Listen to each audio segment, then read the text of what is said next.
ওসমান হাদির জন্য চরমনার নায়েবে আমির ফয়জুল করিম হুজুর কঠিন সতর্কবার্তা এবং হুঁশিয়ারি সংকেত দিল ভারতকে। ওসমান হাদিকে হত্যা করেছে ভারত। আজকে ওসমান হাদিকে ভারত হত্যা করেছে। ভারত ভেবেছে ওসমান হাদিকে হত্যা করলে তার আধিপত্যতা এখানে বিস্তার করতে পারবে। আমি ভারতকে বলবো, তুমি ওসমান হাদিকে হত্যা করো নাই, তুমি নিজে হত্যা হয়েছ। বাংলাদেশের মানুষ ভারতের গোলামি করবে না ইনশাআল্লাহ। আমি ভারতকে বলবো, ওসমান হাদির খুনিরা তোমার দেশে পালিয়ে আছে। বিশ্বাস সূত্রে আমি জেনেছি তারা ভারত পালিয়ে আছে।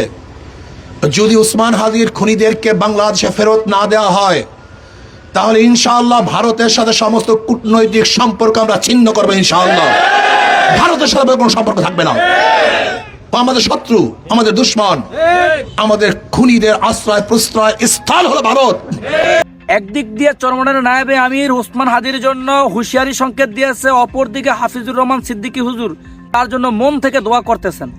ওসমান হাদি নামের বন্ধুটার সাথে কোনোদিন মোলাকাত হয় নাই, ও আল্লাহ, কিন্তু একটা পশু কেউ যদি আক্রমণ করে পশুর উপরে সহ্য করা যায় না, আর সেখানে একটা তাজা প্রাণ চলে যাবে। আয় আল্লাহ, এটা অন্তরকে মানানো যায় না। আয় আল্লাহ তাআলা, আপনার কুদরতের ফয়সালা। আয় আল্লাহ, তাকে শাহাদাতের মর্যাদা দান করেন।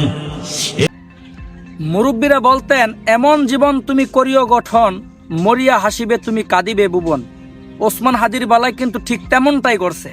আজকে সারা বাংলাদেশের মানুষ তার জন্য দোয়া করতেছে। দর্শক, ওসমান হাদি যদি ৮ আসন থেকে নির্বাচন করে জয়ী হইতে পারতো এবং সংসদ সদস্য হইতে পারতো, সংসদে যদি যাইতে পারতো, তাহলে তার কি কি করার ইচ্ছা ছিল সে কথাগুলো তিনি বলছেন। তুলো তার কথাগুলো শুনি। আল্লাহ যদি আমাদেরকে সংসদে পাঠায়, ঢাকা ৮-এ আর কোন চাঁদা যন্ত্র চলতে দেয়া হবে না।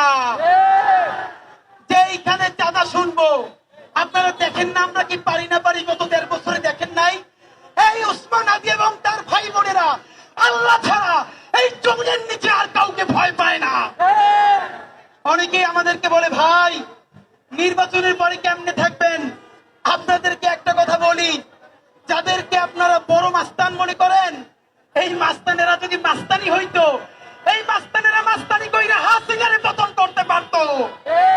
এরা মাস্তান না, এরা সিজকে চোর, এরা চাঁদাবাজ, এরা ছোট ডাকাত, এরা মাফিয়া, এরা ব্যাংক লুটেরা। বড় অর্থে সার্বভৌমত্ব টিকিয়ে রাখার মাস্তানি করার কোন সাহস এবং শক্তি তাদের নাই। অনেকে আমাদেরকে বলে, অমুক নেতা ১৫ বছর লড়াই করছে, আর হাদিরা তখন কই ছিল? লড়াই যদি করলেন, আপনাদের এত ব্যাংকের ব্যবসা টিকে থাকলো কেমনে? যারা লড়াই করছে, সাতক্ষীরায় আমার ভাই বোনদের বাড়ি লড়াই করার কারণে বুলডোজার দিয়ে গুড়াই দেওয়া হয়েছে। এই ঢাকায় যারা স্বাধীনতার পক্ষে দাঁড়াইছে, হেফাজতের রাত্রে মানুষের পক্ষে দাঁড়াইছে, তাদের ব্যবসা বাণিজ্য লুট করা হয়েছে। তাহলে এত বড় বিপ্লবী এখন হইলেন, এতগুলো ব্যাংক, এত বীমা, ঢাকায় এত হোটেল, এত ব্যবসা বাণিজ্য কেমনে চালাইলেন ভাইয়েরা? এই সব কথা বলে আমাদের পিছনে লাগে লাভ নাই। নতুন আমাদের চরিত্র হননের জন্য টোকাই, ভালো কাপড় চোপড় পরলে চেহারা ভালো হইলেই এলিট হয়, বস হয়, এই চিন্তা বহু আগের দিন গেছে। শুনেন, মানুষ এলিট হয় তার চিন্তায়, মানুষ এলিট হয় তার মনস্তত্ত্বে। ভালো কাপড় চোপড় সব থেকে সন্ত্রাসী খুনি হাসিনার চাইতে বেশি কেউ পড়তো না। ৮০০ ভরি স্বর্ণ খুনি হাসিনার ছিল। এর মানে সোনাদানা দিয়ে যদি এলিট হয়, হাসিনার চাইতে বড় কোনো এলিট নাই।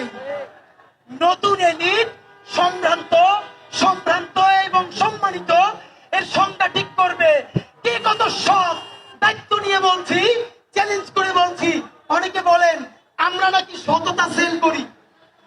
ভাইয়েরা, সততা বেচি বেচি বলতে কোনো দ্বিধা নাই।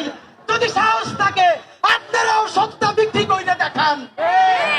এনএসআই, ডিজিএফআই, ডিবি, এসপি থেকে শুরু কইরা এমন কোন এজেন্সি নাই যাদের কাছে ওসমান হাদি, জাবের, জুমা, নাই, সব আছে। যদি পারেন 1 টাকার চাঁদাবাজি করাপশন প্রমাণ কইরা দেখান। বাংলাদেশে এখন পর্যন্ত কোন মাফিয়ার এত টাকা নাই যেই টাকা দিয়ে আমাদেরকে কিনে নিতে পারবে ইনশাআল্লাহ। আল্লাহ যতদিন বাঁচায় রাখবে।